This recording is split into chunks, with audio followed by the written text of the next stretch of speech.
Good morning. I'm Devasena.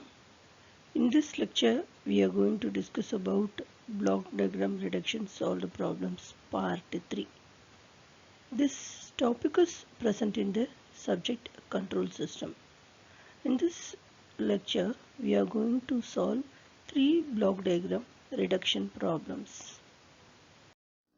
Part 3 block diagram reductions solved problems.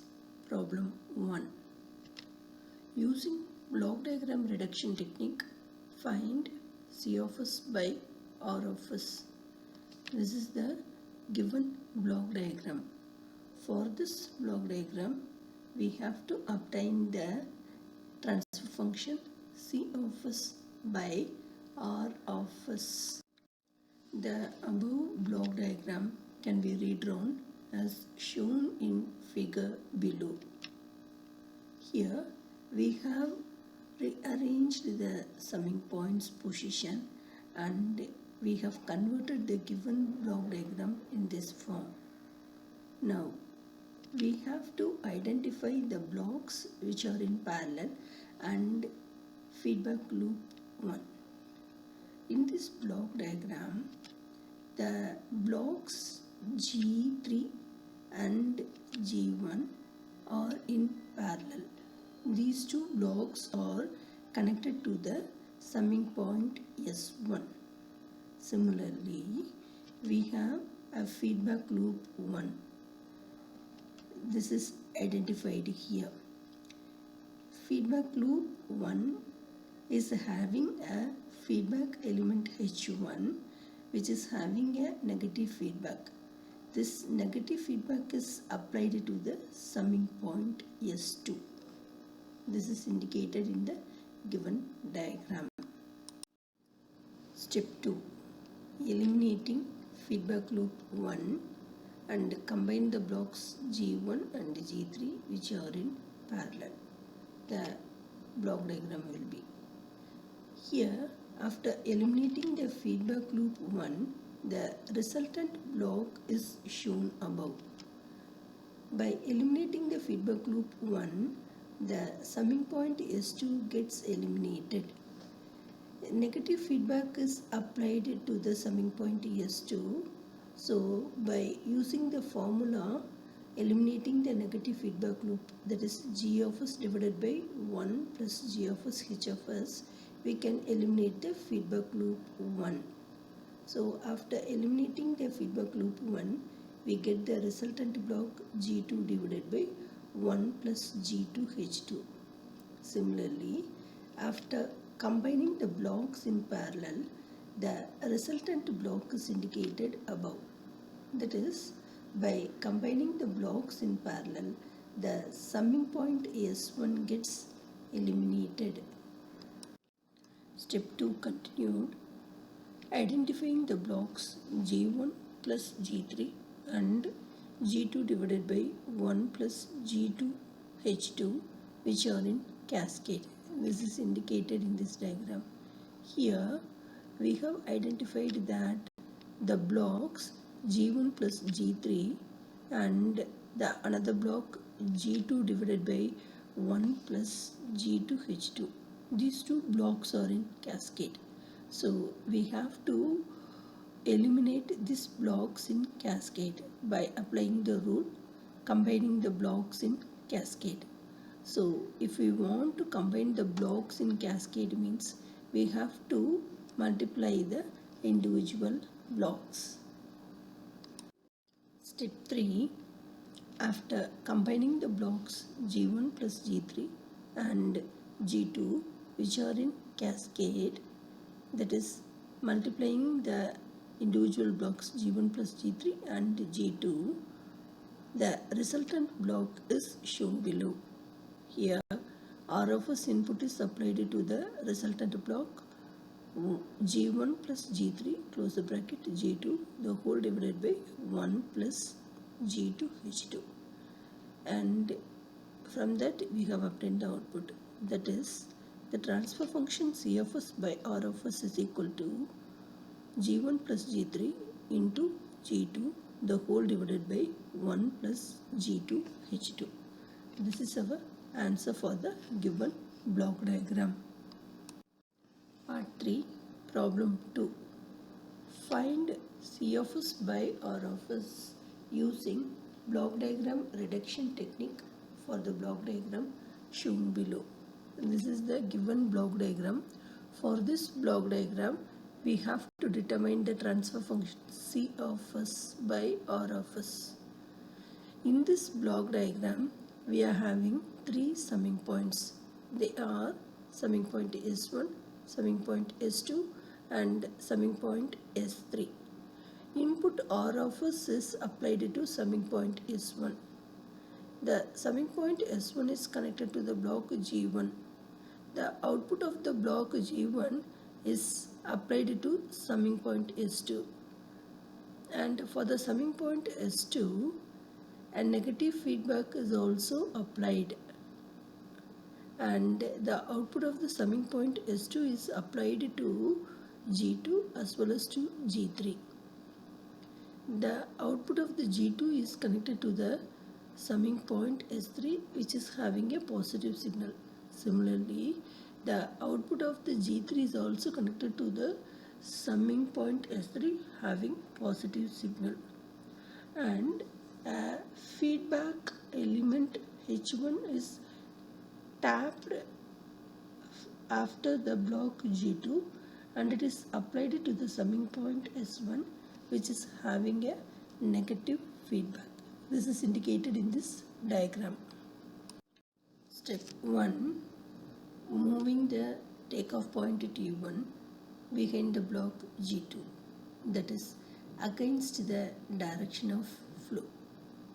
Here, this is the diagram. The takeoff point T1 is connected after the block G2. We have to shift the takeoff point T1 behind the block. That is, initially the takeoff point T1 is present in the output side.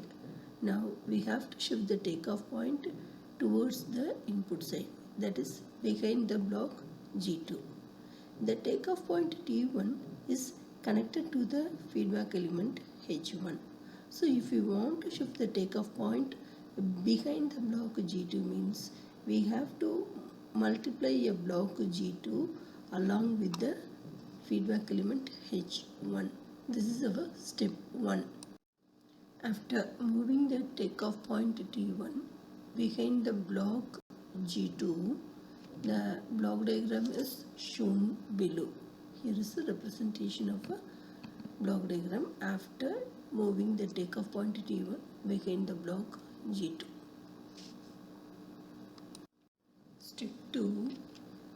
Identifying the blocks G2 and G3 which are in parallel. Here is an indication that the block G2 is connected to the summing point S3. This block G2 is in the forward path. Similarly, block G3 is also connected to the summing point S3. This block G3 is also connected in the forward path. That is, these two blocks G2 and G3 are connected in parallel. So we can eliminate these two blocks by applying the rule combining the blocks which are in parallel. If you want to combine the blocks which are in parallel means we have to add the two blocks. Step 2 continued. After combining the blocks G2 and G3 which are in parallel, the resultant block is shown below. By combining the blocks G2 and G3 which are in parallel, we can eliminate the summing point S3 because the block G2 is in the forward path. Similarly, block G3 is also in the forward path. These two blocks are applied to the summing point S3. That is, we can eliminate the blocks if you are in parallel. Step 3. Shifting the takeoff point T1 ahead of the block G2 plus G3. Step 3 continued. After shifting the takeoff point ahead of the block G2 plus G3, the block diagram is shown below. Now we have to identify the feedback loops 1 and 2 in the block diagram. This is our given block diagram. In this block diagram, we are having the feedback loops 1. The feedback loop 1 is connected to the summing point S2. In this feedback loop 1, the unity feedback is applied. That is, there is no feedback element present in the feedback loop 1, but a negative sign is applied to the summing point S2. By eliminating the feedback loop 1, the summing point S2 gets eliminated. Now, feedback loop 2 is indicated here. Feedback loop 2 is applied to the summing point S1. The feedback loop 2 is having a feedback element G2H1 divided by G2 plus G3. This is indicated in this block diagram. Step 4. Eliminate the unity feedback loop 1. The block diagram will be as shown below. This is the block diagram after eliminating the unity feedback loop 1. By eliminating the feedback loop 1, the summing point S2 gets eliminated, and the resultant block after eliminating the feedback loop 1 is G2 plus G3 divided by 1 plus G2 plus G3, because on that feedback loop the G value is G2 plus G3 and the H of S value is 1. So using the formula G of S divided by 1 plus G of S H of S, we have eliminated the feedback loop 1.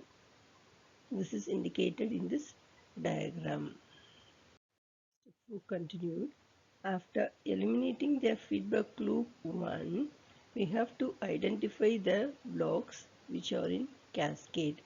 In this block diagram, we have the blocks G1 and G2 plus G3 the whole divided by 1 plus G2 plus G3. These two blocks are in cascade. So we have to apply the rule combine the blocks which are in cascade for removing these two blocks which are in cascade. So the rule states that if the two blocks are in cascade means we have to multiply the individual block to get the resultant block. So G1 block has to be multiplied with G2 plus G3 divided by 1 plus G2 plus G3 block. This is indicated in the diagram. Step 5. After combining the blocks in cascade, the block diagram is shown below. This is the block diagram after combining the blocks G1 and G2 plus G3 divided by 1 plus G2 plus G3. So the resultant block after combining the two blocks in cascade is G1 into G2 plus G3 divided by 1 plus G2 plus G3. Now we have to eliminate the feedback loop 2. The feedback loop 2 is applied to the summing point S1, which is having a negative sign. The feedback loop 2 is having a feedback element G2H1 divided by G2 plus G3. So we have to eliminate this feedback loop 2 in order to eliminate the summing point S1. Step 6. After eliminating the feedback loop 2, the block diagram will be like this. That is, the resultant block will be G1 G2 plus G1 G3 divided by 1 plus G2 plus G3 plus G1 G2 H1. That is, the closed loop transfer function C of S by R of S is equal to G1 G2 plus G1 G3 the whole divided by 1 plus G2 plus G3 plus G1 G2 H1. This is the answer for this problem. Part 3, problem 3. Reduce the block diagram shown in figure and obtain its closed loop transfer function CFS by RFS. This problem is asked in an university November-December 2008. This is the given problem. Input RFS is applied to the summing point S1 and output is obtained from the G2 block.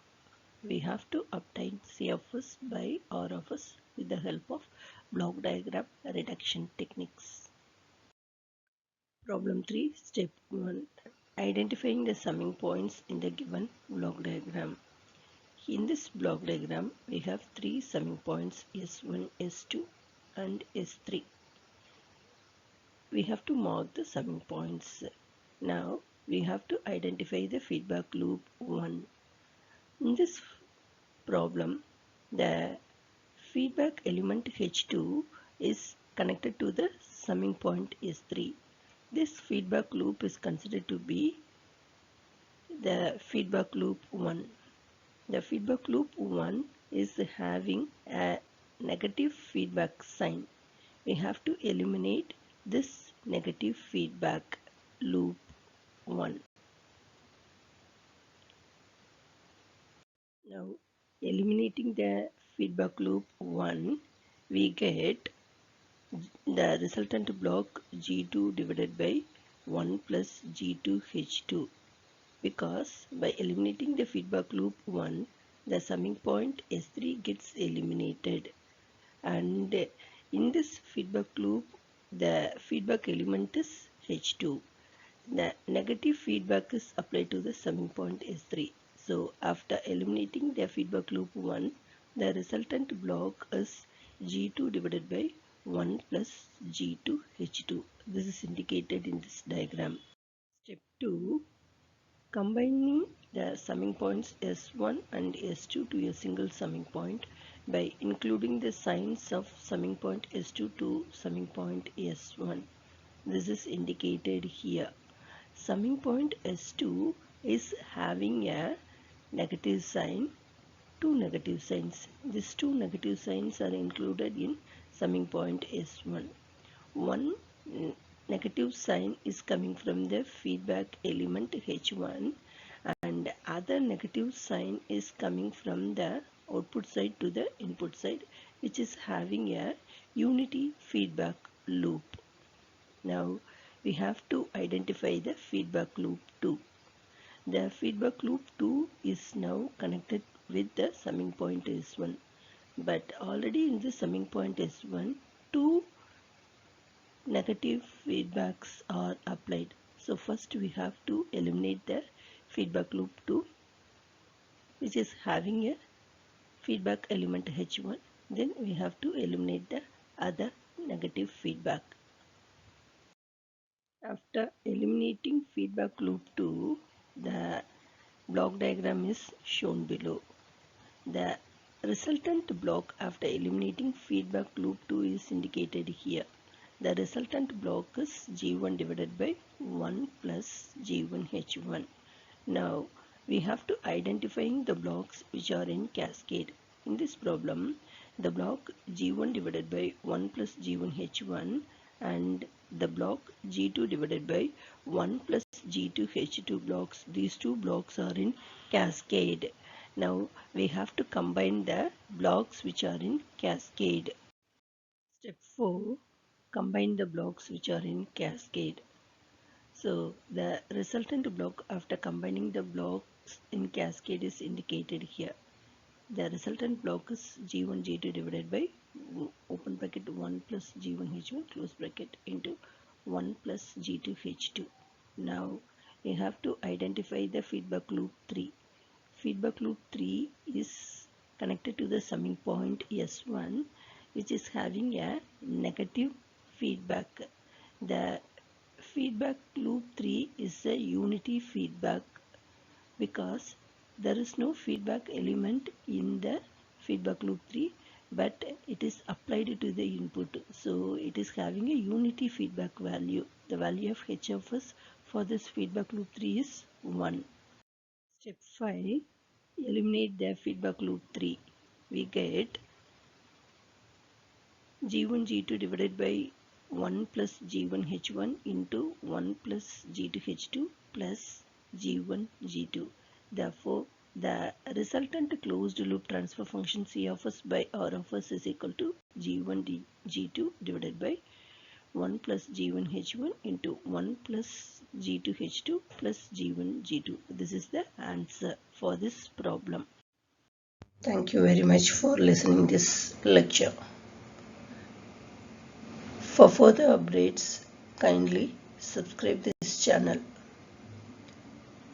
If you like this video means you can share this video to your friends.